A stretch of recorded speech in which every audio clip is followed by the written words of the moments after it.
Hello, hello, and welcome back to Retrieving Sanity, your recovery-focused podcast with your host, Keegan. Today, we are joined once again by the cartographer of shadows, Dr. Chad Scott.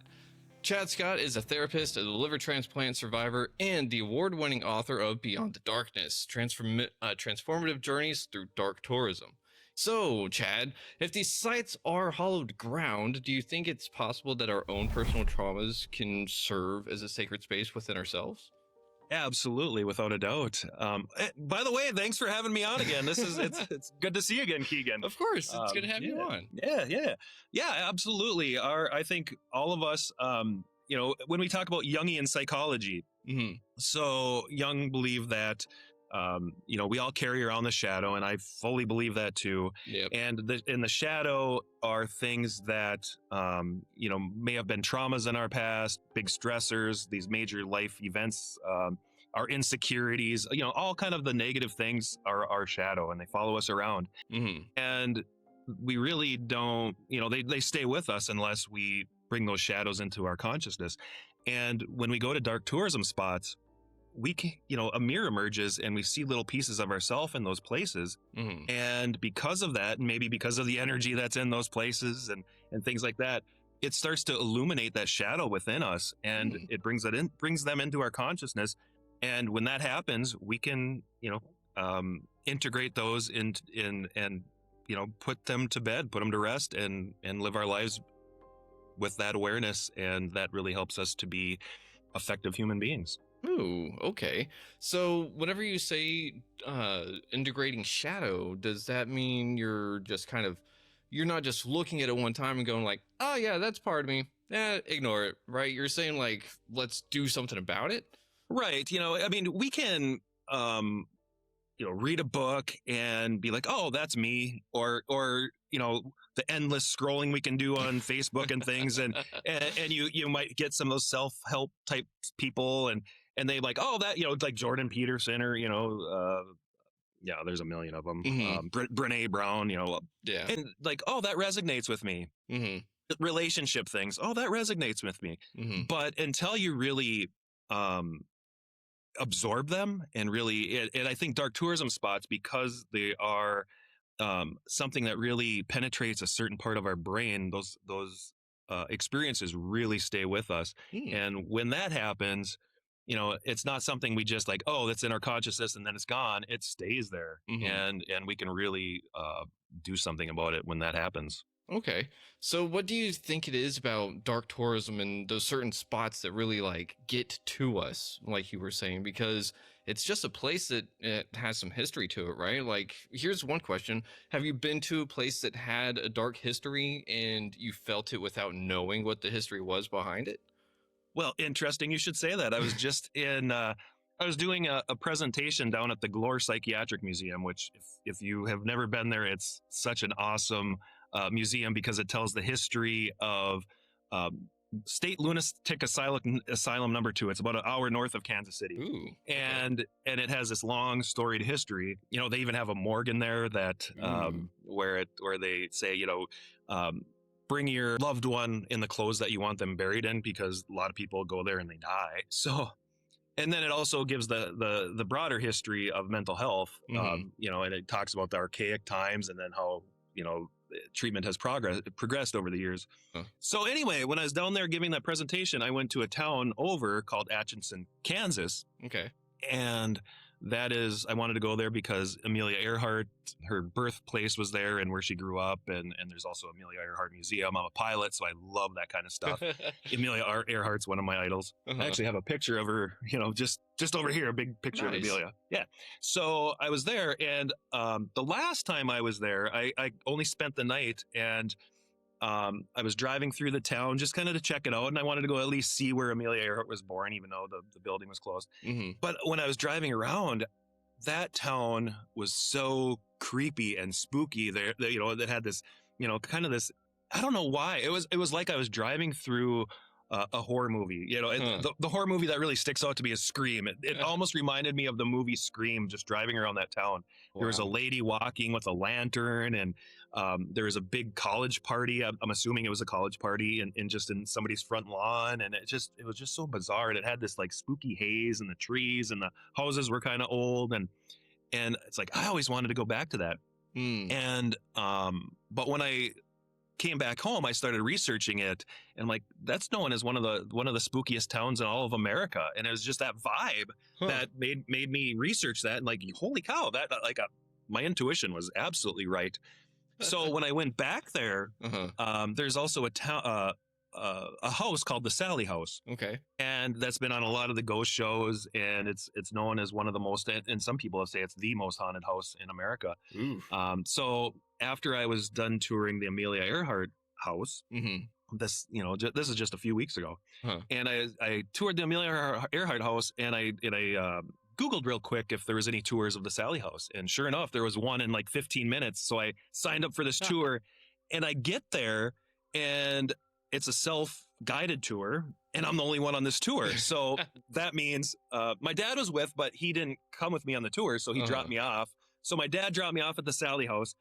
They give me a code to go into the Sally House. Whoa. And it's a self-guided tour. So I'm in the Sally House by myself for an hour, and it was creepy. It was really creepy. There's a room with, I would say there's 100 dolls in there, and so I just sat on the floor, and there's this little toy piano, and I was playing the toy piano, and just, and I was saying, like, if anybody's in here, can you, hit a piano key or move a doll, and and I did that in all the different rooms, and I didn't experience anything, but the lore of it is, I go into the kitchen, and they have this table with these operating instruments, but apparently the story behind the house is this little girl named Sally had an appendicitis, and her parents brought her. It must have been a doctor's house back then, and and this is around the turn of the century, 1800 or 1900, around 1900, and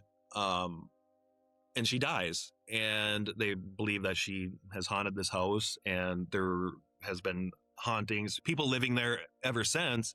And there's all those people had experienced things, and it talked about, in the various rooms they had little posters of what happened in that room and what the lore is in that room, and go up on the steps, and they say this is where this was the last. So the last person that lived there was about 15-20 years ago, and apparently this guy was almost pushed down the steps, and he's there like, this is the last, too many things have happened, and now we almost got killed, getting pushed down the steps, like, we're moving out, and that was the last person to ever live there. Oof.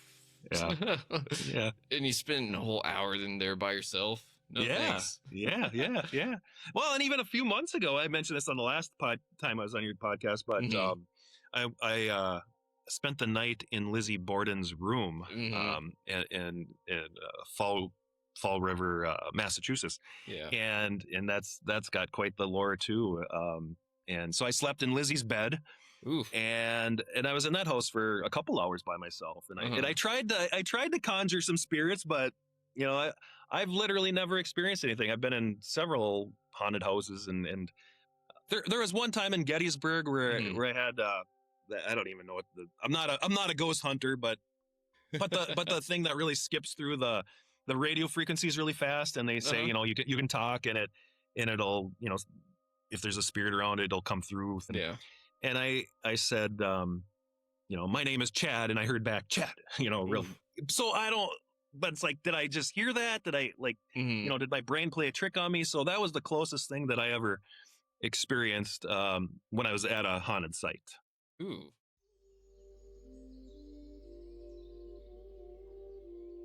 I find it really interesting that you've been to all these haunted places or dark places, and you haven't really experienced too much while you're there in the form of the supernatural, like trying to spook you, but you've actually gotten the exact opposite. You've got a lot of healing from it. So one of my questions is, did you get any kind of reflection on you and your piloting experience while visiting that museum and kind of reflecting on her fate? Well, that's a good question.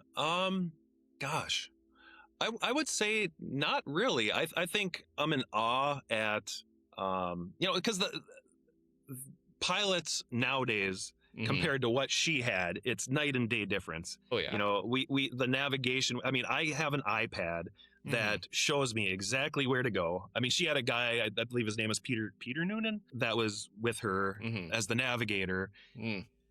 And he's navigating by the stars and stuff. And I have an iPad, you know, I also have instruments that I can use that are Uh-huh. much better than what they had. But Hmm. I also have an iPad that shows me exactly where to go, shows me the other airplanes in the air.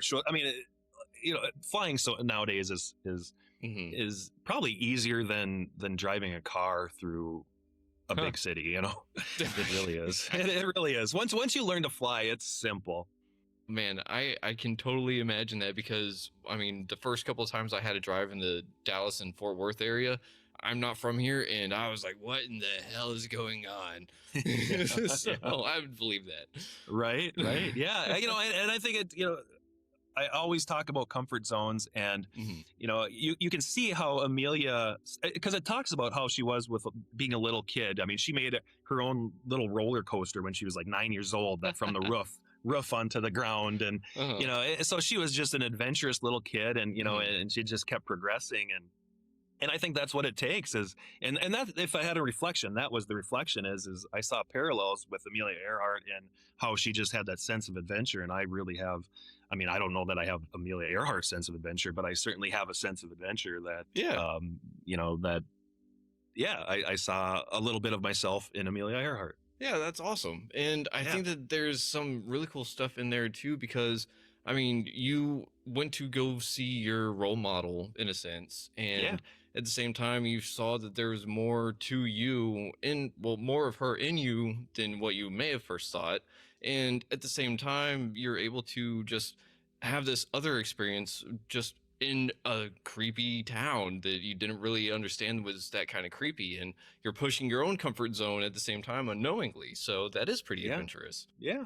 Well, even going in the Sally house was, it was like, okay, I know I'm by myself, and you know, and like learning that this might be the most haunted house in the United States, if not the world. Hmm. And I'm in there by myself going through, like I wasn't sure what to expect. And, but once I was in there for maybe 15-20 minutes and saw the whole house, and then I could walk around it with, very little anxiety. But when you Hmm. first, so that's what I mean is, stepping outside of your comfort zone little by little, Hmm. it leads to big, another interesting kind of fun fact Hmm. is the farthest I've ever flown was to St. Joseph, Missouri, which is where I gave that presentation, which is only like 15 minutes away from where Amelia Earhart's place was. So Wow. yeah, Huh. so it's kind of Yeah, you hit like weird. two, Yeah, a little parallel. yeah, a couple of milestones right next to each other. Yeah, yeah. Huh. That's really cool. And so one of the things that I'm kind of curious about is like, what do you think dark tourism does for the person that doesn't realize that they're doing it? Because like nowadays we have what is it called? It's disaster tourism in a sense, to where people like watching TikToks or whatever of like all the bad stuff in the world going on. And so it's like watching the atrocities happen in real time as opposed to visiting them after the fact. Yeah, yeah. Um, So I think that, I mean, there's a big can of worms just like in that simple question. uh-huh. So I always say it's what's in your heart. So Okay. if you go to so when I go to dark places, I really try to go in with a lot of reverence, a lot of empathy, a lot of intention for what I'm doing. And when I do that, and I don't make it about myself, I don't go in, I believe dark tourism spots are very healing, just as Hmm. healing as going to a religious site. And I've been to Jerusalem, I've been to the Vatican, I've been to, several places that are Hmm. very religious. And I get a lot of the same reflections, if not even deeper reflections, when you reflect on other people's suffering. Hmm. And because of that, dark tourism, I believe, is very, very healing. Hmm. Now, if you go in there with a sensationalistic attitude, like, oh, I want to get off on the suffering of other people, kind of like, you watch a horror movie and you're like, oh, that guy just got his head chopped off.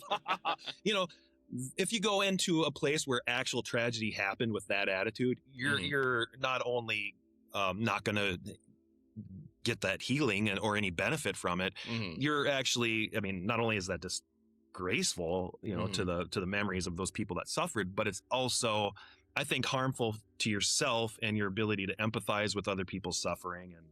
And but I think a lot of people like that might not care. But I think people that you're talking, I'm guessing about, is people that are just kind of like going into places without a whole lot of intention, not necessarily sensationalistic intentions, and not necessarily intentions like I do with reverence and empathy. They're just kind of going in with an open mind. And I think that's how I started. I think a lot of people start in dark tourism that way. And I just started adding to my experiences, and I had a lot of positive experiences, and I tried to stay away from the sensationalism. And I think when you do that over time, you certainly can get a great benefit. And sometimes you go to a place, for example, the Paris catacombs I went through. And when I went in there, I went in just kind of like, oh my gosh, I've heard about this place. This is like, I didn't even know what I was, I certainly didn't go in with a lot of reverence and empathy. I just kind of went in with an open mind, like, I just need to experience this. And seeing 6 million skeletons, out there, lining these tunnels, you'd think it'd be just so morbid and scary. And it really wasn't. It was more like, this person had a name, this person had loved ones, this person had a job, those types of things are the reflections I got. And it becomes a memento mori, remember you must die. And when you have that as at the forefront of your thinking, so I come out the other side with that memento mori, seeing like, I'm going to be one of these people in not too many years. In a blink of an eye, I'm going to be buried in a place, and you leave there and you just love deeper, and you want to experience more, and you live with more intention. Yeah. Speaking of bones, have you been to the Bone Cathedral? No. You know which one I'm talking about, right? I do. Yeah. Sedelic. I'm not going to pronounce this properly. Sedlic ossuary. So yeah, that would be a really cool one to go visit. And I mean, it even is there to be a church of sorts. So it's like, that's just really cool how they would tie those two together, because it's speaking on what you're speaking on, but like they started it way back when, 100%. I certainly wasn't the one that invented this stuff. I mean, this stuff has been going back millennium, several millenniums, where people made pilgrimages to go to the Mount Vesuvius, to the Battle of Marathon, to I mean, throughout time people, since we've been honoring the dead, people have been doing basically dark tourism. Yeah, it's kind of weird, isn't it? Because it's kind of like, if we go where a lot of people have died, we're almost walking into the other realm itself. Yeah, in a sense. Yeah. So you started your dark tourism whenever you were having to deal with your liver scare. So the first time I went to the Paris catacombs was in 2013, I think. Okay. And so I had my liver disease. I mean, it's only been, for 4 years since I was diagnosed, I think. So I've been doing dark tourism for a long time, but I really started doing dark tourism after I got diagnosed, because I think I didn't consciously figure this out until later, until after my, when I was into my recovery from my liver transplant, that I really realized, like, oh, these dark tourism places were so healing to me. I could see, how they impacted me earlier. And so I started really seeking them out when I was going through my transplant. But I would consider myself, I didn't know what the term dark tourism was before then, but I would have, I mean, I went, when I was married, we went to a lot of cemeteries, and, and she went with me through the catacombs the first time. And so we did a lot of dark tourism. I talk about, actually, in my book, I talk about the first time where I considered, what I did as dark tourism, where I was in Sloppy Joe's bar in Key West, Florida. Okay. And that's Ernest Hemingway's favorite bar, was Sloppy Joe's. So it's a really famous bar. So some guy, some hippie dude with a straw hat, Hawaiian shirt and flip flops comes over to us and, starts chatting us up. And we're just talking to him like, well, what are the cool things to do around town? He's like, you got to check out our cemetery. And I'm like, what? Check out your cemetery. And yeah, like he's the above ground tombs, and then but the quirky sayings that are the epitaphs. Devoted fan of Hulu and Glacies. Remember, like I told you I was sick, and those types of things. And there's chickens running around the cemetery, and it was an experience. So after that, we kind of made a conscious effort to basically go to a cemetery, no matter everywhere we went. Man, yeah, that's really cool. Here's a question. Have you been to a cemetery that had a loved one in it that you didn't realize was there until you were there or after the fact? Or an ancestor, even like someone that you were like, I didn't realize I was related to that person. No. Have you? Yeah, actually. Really? Oh, let's hear that story. I was driving for work, and there was a sign on the side of the road that said the Kilo Massacre Memorial. And I was like, oh, wait, hang on. My grandfather has told me about this. He's sent us like some messages in Facebook, talking about it. And I looked at it and I was like, that's interesting because like his last name is Kilo. And so I was like, okay, well, didn't know exactly what it was. After I finished up what I was doing for work on the way back, I decided, you know what, like how often am I 2.5 hours away from where I live? So I'm going to go check it out because that's what I just do. I see a cemetery, I go.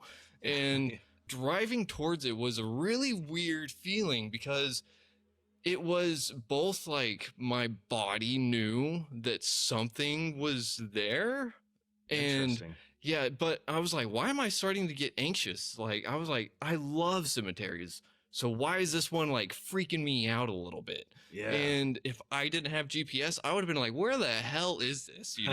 Because it's like tall trees all around. There were barely any houses out there. You took this one dirt road and then you had to take this other one. And then finally you get to it and it's all just fenced off, and it's this really cool like sandstone memorial of sorts. And so I was like, okay. So I stood outside and I just walked up to the fence and I was like, hey, I don't know if I'm related to any of y'all here, but like, is it okay if I enter? And then right as I was saying that, a crow called, and I was like, wow. Yeah, I was like, I'll take that as a yes. So I walked on in, and it felt like it was like static electricity all over.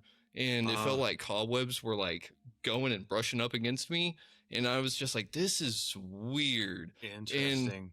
And so walked around, checked out this site and all the graves and everything. And it's a really sad story. So whenever I got back, I was like, hey, I reached out to my grandpa and I was like, were we actually related to any of them? And he was like, let me get back to you. And turns out we were. Wow. So I was like, and it was the weirdest feeling because like my body knew that something was up, and I can't explain it because again, I love cemeteries, and so that one is really weird and really, really cool though. I mean, some of these things are just so meaningful, and I mean that's a perfect example. I had told this story on your last podcast, but I had heard a voice. The only voice I ever heard in my head was not too long after I was at the Vatican, and I had felt like I had I'd kind of fallen out of religion. I grew up Catholic, and it was after Pope Francis had just gotten elected, and I felt a connection with religion again, and then I hear this voice in my head, which I never have heard a voice in my head before that, and I haven't heard a voice in my head since then. And this voice said, "Chad, slow down. There's a car coming at you." And within 20 seconds, there literally was a car in my lane flying at me, and I was white knuckling it because I was like so freaked out from that voice. And I thought, like, the very first thought I had was like, Jesus, God, Vatican, like this, like. And then I also, being a therapist, is like, is this mental illness or like I had all these thoughts within that 20 seconds, but I slowed way down. And had I not slowed down, it would have 100% been a head-on collision. I guarantee it. Yeah. And there's just some ways we can't describe or explain those kinds of things away, Yeah.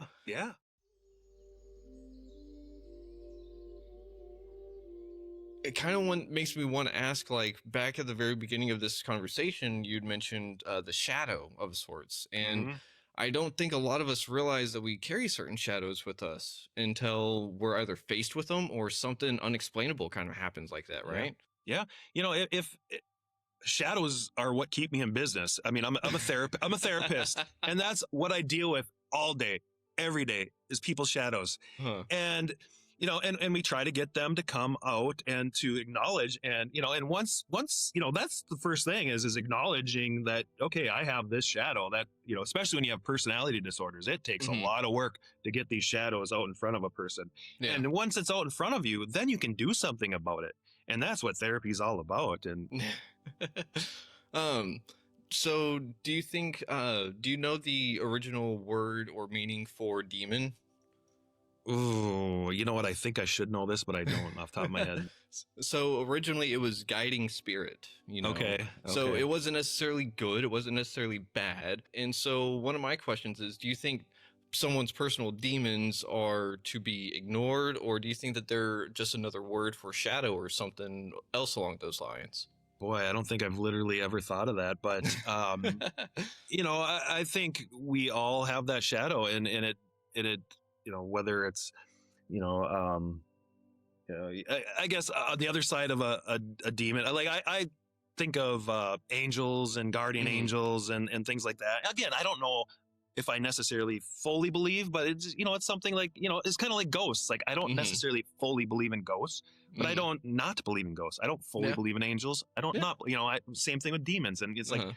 but I think if we have them around us, yeah, we should acknowledge them and see them, and that's what I've been doing. I just read this about Charles Dickens. Is Mhm, he had a kind of a similar belief as me? Is like he really wanted to find out. I really want to find out. That's why I go to these places. I mean, if I mhm. didn't believe at all in ghosts, I wouldn't be going to these haunted houses. You know.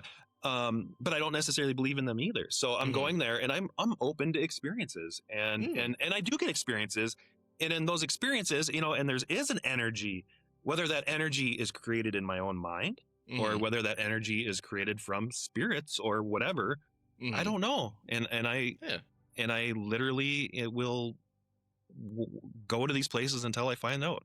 okay. And even after I find out, I'll still go. So here's a question. Do you think that, well, earlier you had said that you were going to wind up in the ground yourself one day. We all will. We're all human. We're all going to die. So do you think another part of you is subconsciously going to these places trying to figure out how you could pass along your message or help someone else out in the future after your death? Yeah, again, I don't know if I've thought of it that way, but for sure, I do. Um, I think when we go to these places, we get, Hmm. all these reflections, and, you know, uh, and some of those reflections are very existential. Yeah.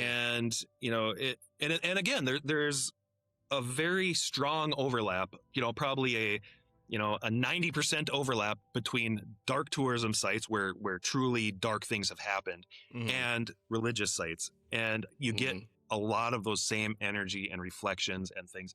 And I think, so when people go to the religious sites, they have those same types of, things where it's like, what can I pass on? I mean, you ask all those types of big questions. And the same Hmm. thing when you go to dark tourism sites. Oh, okay. So, I mean, what was one of the things that shocked you the most about one of your reflections that you've come across so far? Oh man, I've had so many. I think the guilt I felt at Hiroshima wasn't necessarily expected. Ooh, Going yeah. through as an American, Mm, I don't think I told this on your last one. So when you go into the Peace Memorial Museum, mm, they have this long mural, and it's this beautiful ancient. It's a black and white mural, and it's this beautiful ancient city. The architecture is just amazing. And mm, at the end of that, they have a like a school picture being taken, and it was right around the time of the bomb dropped, if not the same day, I don't know. But oh, so when I was going through there I was going through these with these kids that were wearing school uniforms, all Japanese kids. I was one of the only, white Caucasian people in the building that I saw. And so I'm going through with these young kids, probably 12-ish years old. And they were looking at this class, and it almost looked like a mirror image. It was so haunting and chilling. And on the wall right there the clock is stopped at 8:15, which is the time the bomb, Enola Gay dropped the bomb. And then you walk into the next room, same exact mural, but it's complete annihilation. No buildings are standing except for just a couple. And one of them is still, the atomic bomb dome is still there. You can see it today. And that was one of the only buildings still standing. And then you go through that building and it's just gut punch after gut punch after gut punch. I mean, you hear about the black rain. And so they didn't know about nuclear fallout. They didn't know what happened to them. So they're so thirsty from, everything they had just gone through. And so they're drinking this literally black rain coming down from the sky.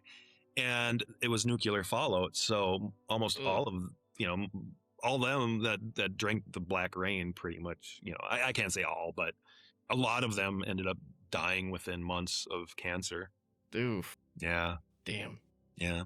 Yeah. That one would definitely be heavy. And yeah.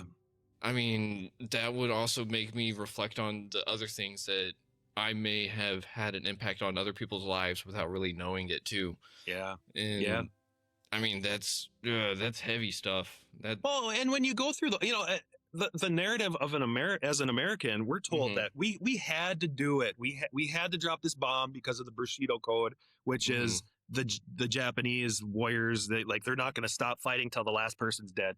And but the intelligence that the top brass was getting was that Japan was on the verge of surrendering. They weren't quite there, but they were close. Yeah. Douglas MacArthur, the generals, they didn't want to drop the atomic bombs, but we made the decision to do it, and not only do it once, but do it twice, and then they finally surrendered. But and that was absolutely civilian population. So you go through there and you see all these, children's clothes. You see, people, they have the steps of a bank in there, and on the steps of a bank. They took these steps and brought them into the museum. And so there's these steps, cement steps in the bank, and there's a shadow imprinted from somebody who has just vaporized into the bank steps, and I mean, and it's just like that, turn after turn. It's like the cruelty and yeah. So anyway, you go through those places though. So this is the point though, and this is where it's healing. When I left there, I was completely disorientated. I brought my son there too, and I think he felt very similar. And it was like I had a hard time making sense of it. I knew I was angry. I had all these feelings. I felt sick. I felt like I didn't know. I mean, I just didn't know where. Out of all the places I've been, I didn't know where the dust was going to fall after this one, and it took some time. Some of these places take time for you to make sense of them. And when I did, it's like, I am going to be outspoken about any injustice that I see, about any cruelty, about, especially helping kids. And, that's what these places do. And, so it's not only it's when I say it's healing, it's not healing in like a cellular level. It's healing on an existential level. And when you are more committed to helping society, that you get things in return. You just feel, healthier as a person. Yeah. Spiritually. That's for sure. It almost sounds like it helped you find either not necessarily your voice, but another layer of your own voice. Yeah. I think when people talk about meaning of life and your purpose and stuff like that, we always say like, oh, it's my wife, it's my friends, family, whatever, my job, my, whatever, God, so I would have told you something like that before. So going through these places though, I mean, it imprints in a completely different place than other experiences imprint. And, you're doing a lot of limbic system imprinting. So your amygdalas and your hippocampus and those aren't just your typical everyday memories. That's like your I'm not sure how old you are, but when I mean, I'm sure you remember when 9/11 happened. I mean, Yep. like you Yep. remember where you were and all those types of things. Mm-hmm. Um, I remembered when Third grade. I remembered when the Challenger crashed. Mm-hmm. I was in probably about 5th grade when the Challenger crashed. Mm. Maybe a little younger. People remember when JFK was shot. Those types of things, Mm-hmm. they etch in a completely different part of your brain, Yeah. and they're not just normal memories. So what happens is when you go through these places, it Mm-hmm. imprints on a completely different place in your brain, and when you need them the most, when you need those memories of that place, they kind of Mm-hmm. come back.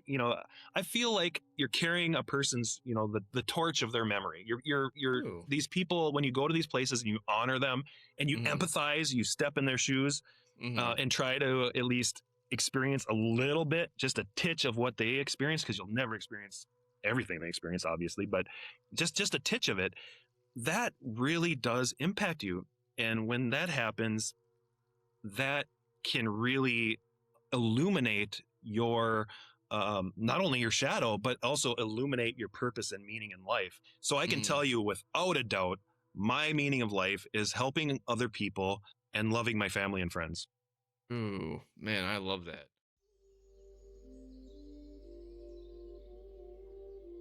I think you hit a really good point too, because I think it's mostly Western society that's kind of like we have to have a purpose, we have to be productive at least with what we do in our life, and it doesn't like whenever I hear your kind of purpose, it's not something that's like, oh, I have to help the capitalistic machine keep on Yeah, turning, you know? 100%.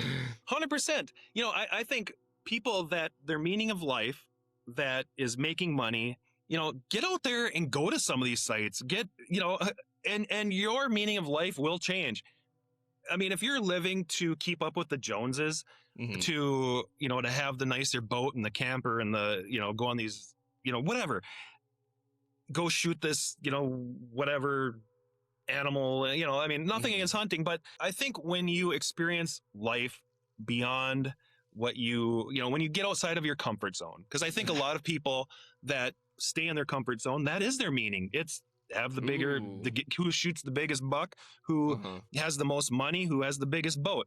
And, you know, fine and dandy, if, but you need to experience more to Hmm. know that that's what you really want, because I think if you really Ooh. experienced more, that it isn't what you would really want, most people. Ooh. Okay. Whenever you're talking about going outside of your comfort zone and stuff, it's kind of like you're stepping into the shadow, right? And in a sense, like your comfort zone is your campfire, if you will. And so you have to go out to get more wood to kind of get your fire going a little bit brighter. That's a great analogy. Yeah, yeah, I So agree with that completely. and I mean, it would make sense why a lot of people don't want to go out of the campfire because there's scary things in the dark. We never Yeah. know what's in the dark. Yeah, yeah, right. And I mean, it's just, it's really cool that going into shadows, stepping outside of the comfort zone can do that. And Memento Mori sounds like it's kind of like that too, because I read on Facebook the other day, whenever you change the perspective from it's in like one more day to it's one less day, I was Yeah. like, oh yeah, that actually hit down. 100%, that hits different. I mean, and that's Uh-huh. really what these places do. Mhm. It really makes you, I mean, that on a conscious level, I mean, yeah, we realize that, the older we get, the less long we have to live and whatever. Yeah. It's the years in your life and not the life, or this life in your years and not the years in your life, or whatever, that saying. And I mean, and it really is. And when you do this, you feel it. Yeah. Um, Quick question, like whenever you think back to your liver scare and everything, Mm-hmm. was that kind of one of those things that came to your mind too? Because like you said, consciously we all kind of know, or maybe subconsciously, it's like another day, yeah, sure, whatever. It's all tally marked off, you know. But like me and the wife had a bit of a scare today and we had to go to the ER. Which And is so it was like, oh yeah, thankfully everything turned out way better than it could have been, you know. But I mean, while we were sitting there just kind of waiting for everything, like all the weird, crazy stuff is flashing in my head, and it's like, oh, like, did I do everything right? Like, what if this is no, holy cow, And so it's just one of those, like, why don't we have that kind of mindset of what can I do more with my life? What can I Yeah.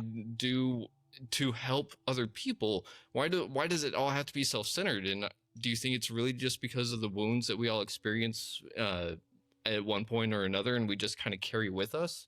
Do you think Well, people take pride in their wounds?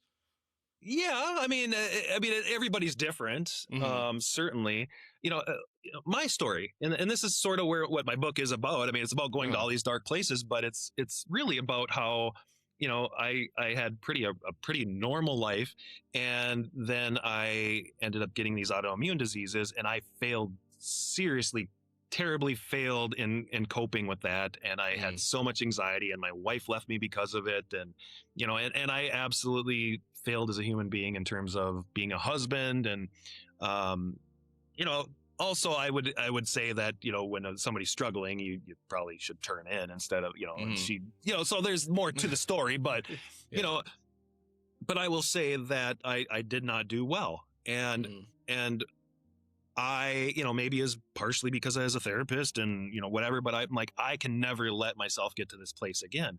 Mm-hmm. And then I started doing a lot of insuring, and I'd go to do a lot of like adventure tourism, and, doing, jumping out of airplanes, and, you know, Mm-hmm. doing these, I took a venomous snake handling class and learned to scuba dive, but I also did a lot of dark tourism with this stuff. I mean, it Uh-huh. kind of, itch that Balanced out. screams, yeah, scratch that same itch. Uh, And when I ended up getting liver disease, which should have been the darkest time of my life, I saw it as an adventure. I started, Marcus Aurelius said, the obstacle is the way. mm-hmm. And, and that's these things that I did turned me into a stoic, which is what Marcus Aurelius really, he was the quintessential stoic. Mm-hmm. And so I think from my experiences, I learned that, so I saw my liver transplant as an adventure, to be honest. I was diagnosed for 9 months with liver cancer, which has a 5% survival rate. And I didn't let the statistics get to me. I never, yeah, you have some anxiety here and there, and like, what, how is my son going to be after I mean, I was sort of preparing to die. I did not fear death. When I had my autoimmune diseases in the past, I feared death. I was up all night Googling, like, how, what can I do to, I was going to try and figure this out on a intellectual level, how to Mm-hmm. survive. That wasn't how I needed to survive. I had to find out how to survive on an emotional level. Ooh. And once I learned to survive on an emotional level, I had no problem. I mean, I got wheeled into the operating room for my transplant. Not 1 ounce of anxiety until they strapped my arms to the table. Then it got real, And then I asked for the anxiety pill that they offered earlier, and I told them no before, but Yeah. yeah, Oh man. Sorry. I'm just that's kind of funny. Just no anxiety until the arms are strapped. I'm like, right. Yeah, as soon as they started strapping me down, I actually sprung back up. I'm like, okay, I'll take that pill now. Can I still get that? And they yeah. did. And then I don't know what they gave me, but after they gave me that pill, within seconds, I don't Mm-hmm. remember a thing, which is Oh kind of a man. bummer because I wanted to experience it. Oh yeah. If I could have stayed awake for the surgery, I would have. I mean, I've had my fair share of surgeries, and I'm glad I haven't been awake for a couple of them. So I just don't want to be awake for a colonoscopy. That's it. fair enough. Yeah.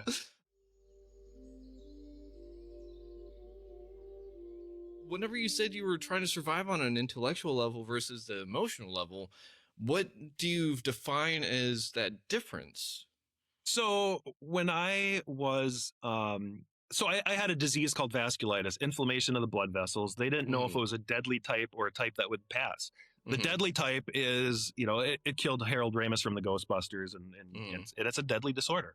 yeah. Um, so in my mind, I, thought like, oh gosh, I probably have this type. And, Mm, so I started reading the literature Like I would be up at night. I'd get a random thought in the middle of the night, 3 a.m, whatever in the morning, and I would be on my phone, which is the worst thing in the world to have right by you when you're going through something like this, because then you start researching, and I'm reading, like, well, as long as I just stay off of WebMD and those type, and I look at the actual, the literature that's published by, the academics that they're studying this stuff, then it's like, okay, then I'm not doing that, but like I convinced myself that, and then I couldn't find any good scenarios. It's like, and then, my wife at the time was saying, like, you're just looking for excuses to, you're just looking for the bad stuff. I'm like, no, I'm looking for the good stuff. And, but I couldn't find any good stuff. I mean, it was all bad stuff. But, fast forward is when I, went through all these dark tourism experiences, more dark tourism experiences, and and especially as I had the liver disease, I, more and more, because at first it was like, they didn't know if my disorder was bad enough to where I needed a transplant or not. It eventually did, but it, the way I went through that was so different than the way I went through it. And I learned I went through it as a stoic, where before I went through it as a complete wimp, So I think that's the difference. And I became so much more, I'm emotionally intelligent, as a therapist, but I wasn't emotionally intelligent, fully integrated within myself. And I think my experiences allowed that. And once I had that, I became a stoic. Not the John Wayne, I'm not, nothing bothers me, pilgrim. I mean, I wasn't stuffing. I was noticing and letting it go, and really reframing things appropriately. And it made all the difference in the world. Okay. So it's interesting because, I spoke to Julian Bermudez not too long ago, and I was on his podcast doing like a free therapy session, and I was like, here we go. And it's one of those things that it was kind of revealed that, like, I've been thinking everything out ever since I was really little, even emotions, I was thinking it all through, but it's hard to embody the emotions or acknowledge them and then just kind of just let them go and be on their merry way. Like, I had to figure a way to survive the emotion, and that could be scary enough in its own right. Yeah. And it's interesting that you were able to sit there and have that. You were looking for the good, but all you found was just this bad stuff. So what would you say to that version of yourself if you had that time machine to go back and just like either knock some sense into them or give them a boost of confidence? You know what? What's interesting is I wouldn't change a thing, because I absolutely love who I have become. And had I not been that version of myself at that time, I wouldn't be the person I am today. So I wouldn't change anything. I love that, because it's just, I mean, that's recovery, Yeah, absolutely. Absolutely. Yeah, it's the recovery mindset. Yeah. And it takes a lot to be able to say that you weren't the best version of yourself back then, and at the same time you're the best version of yourself now. So where do you think that you're going to be in a few more years with all the dark tourism and presenting your book and whatnot? Day at a time, my man. No, I really don't know. I don't know. I'm going to keep writing. I'm going to keep exploring. Next weekend, I'm going to be heading to Argentina, and I'm going to, and the main reason I'm going to Argentina is they have what a lot of people believe is the world's, I don't know if it's the most significant the most historic cemetery maybe in the world, or one of the most historic. I don't know. I mean, it's apples to oranges and things, but it's one, it's where Eva Peron, Evita, is buried, and it is just amazing. Everybody should look at a video of this place. I mean, and I'm so excited to see it in person. Is that it's just like you're walking through the mausoleums in there are unbelievably ornate, and it's just it's incredible, and it's almost like you're walking through city streets from an ancient time, and it's beautiful. Wow. So, and then I'm going to Peru, to Machu Picchu. Ooh, yeah, that's going to be fun. Yeah. Oh man, I'm excited for you. Thank you. I do. It's a really weird question that just popped in my head that I remember reading off of Reddit a long time ago. But they were like, with how many people there are alive today and how many people there have ever been alive, where are all the cemeteries? And I was like, that's a good question. Do you have an answer to that? Where are all the cemeteries? Yeah. I mean, I think there's a lot of cemeteries. I mean, we're finding with Native American, like, you know, kind of like your story, you know, Mm. a lot of the Native American cemeteries, and I think there's like those all over Africa, especially, but Hmm. throughout the world. I mean, there's people buried everywhere, you know, Yeah. and you just don't know it. About Hmm. 20 miles from my house, there's a cemetery that was just found, and like 10 years ago, and it was a children's cemetery for Finnish immigrants back from Mm. the late 1800s, early 1900s. They were Wow. buried there, and the cemetery was forgotten in time, and it was found again, and they went through with the sonar underground, you know, so they were able to mark the graves, Man. and they, yeah, it's a place Huh. now that people can go, Wow. and That's it's in the middle of the forest. huh. Yeah. That's both like really cool and also really creepy.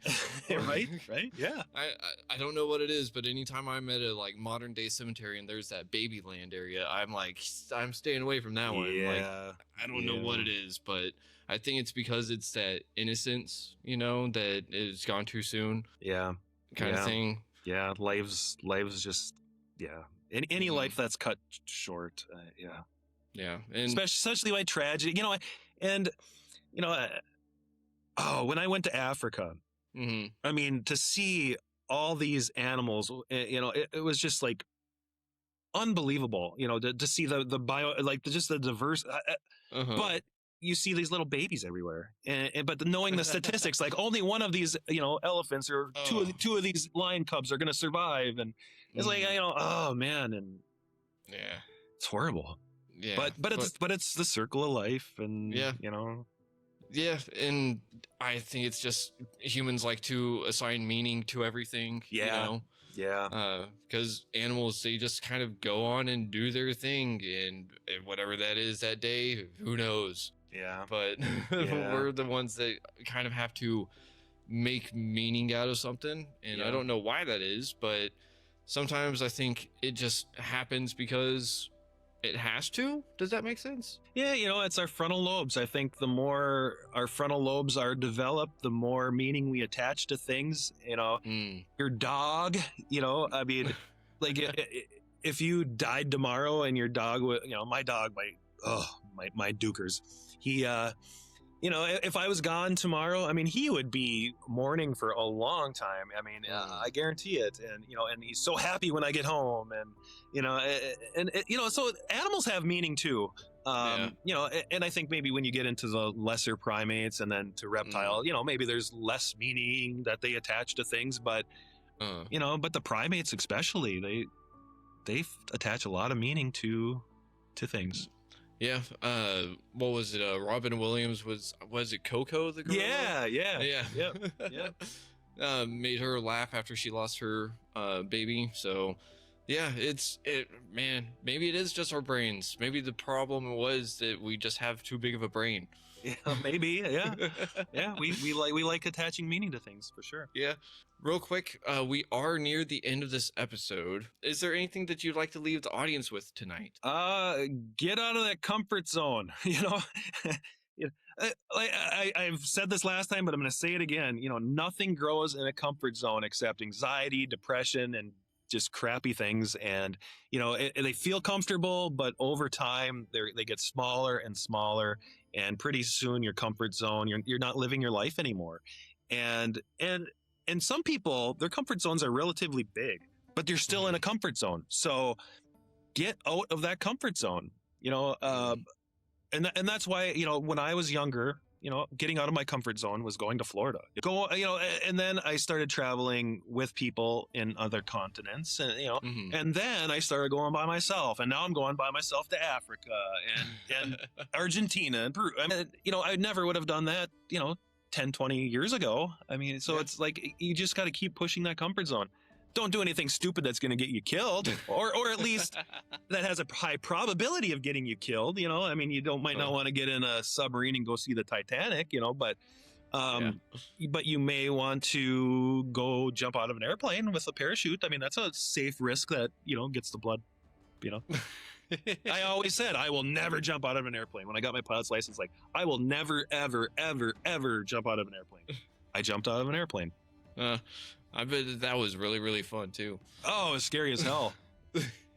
But once that chute opened, and you started gliding down, it's like, oh my God, it was one of the most greatest experiences of my life. And I would do it again, just, and that's the thing is if you can scare yourself and it's a healthy scare, do it, I guess that's why people love horror films so much, huh? Yeah.